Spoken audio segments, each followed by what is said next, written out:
So முருகனோட தக்லீஃப் திருவிளையாடல் ஒன்று பார்க்கலாம். தோராயமாக 2000 வருஷத்துக்கு முன்னாடி நக்கீரர்னு மதுரை தமிழ் சங்கத்தில் புலவர் ஒருத்தர் இருந்தார். அவர் சிறந்த சிவன் பக்தர். முருகனை பாட்டுடை தலைவனாக கொண்டு சங்க இலக்கியங்களில் ஒன்றான திருமுருகாற்றுப்படையை எழுதினவர்.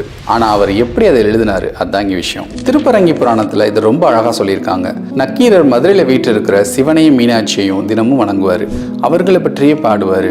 அடிக்கடி திருப்பரங்குன்றம் வந்து அங்கே இருக்கிற சரவண பொய்கையில் குளிச்சுட்டு போவார். முருகனுக்கு இதை பார்த்ததும் என்னடா இவன் அடிக்கடி நம்ம இடத்துக்கு வர்றான், நம்ம பொய்கையிலே குளிக்கிறான், ஆனால் ஆணவமாக நம்மளை வணங்கவே மாட்டாரேன்னு அவரோட பூதப்படை வீரர்களான உக்கிரன் அண்டாபரணன் 2 பேரையும் கூப்பிடுவாரு. நக்கீரர் நான் வேற சிவம் வேறன்னு நினைக்கிறாரு. அவருக்கு சில விஷயங்களை புரிய வைக்கணும்.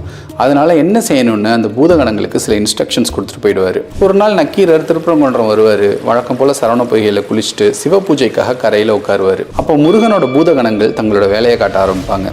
அங்க இருந்த ஒரு அரசமர இலை பறந்து வந்து பாதி தண்ணீர்லையும் மீதி நிலத்திலையும் விழும். நீர்ல விழுந்த இலையோட ஒரு பாதி மீனா மாறும், நிலத்துல இருந்த மறுபாதி பறவையா மாறும். நடுவுல ஒரு நரம்பு அதை பிணைச்சிருக்கும். மீன் தண்ணியில நீந்த முயற்சி செய்யும், பறவை பறக்க உந்தி தள்ளும்.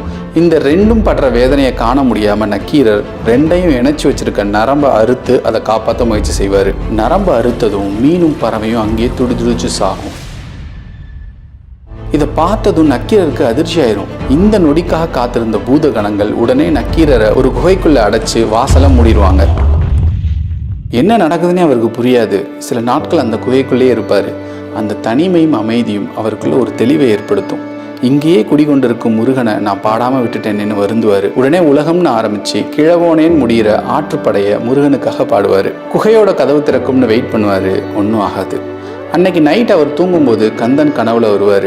என்ன இவ்வளோ தாமதமாக வந்திருக்கீங்கன்ற மாதிரி நக்கீரர் பார்ப்பாரு. உடனே முருகன், இல்லை நீ தவற உணர்ந்து பாடி முடித்ததும் உடனே வந்திருப்பேன், ஆனால் பாரு நீ கிழவோனேன்னு பாடின, வயசான காலத்தில் வர்றது கொஞ்சம் லேட் ஆயிடுச்சுன்னு சொல்லுவார்.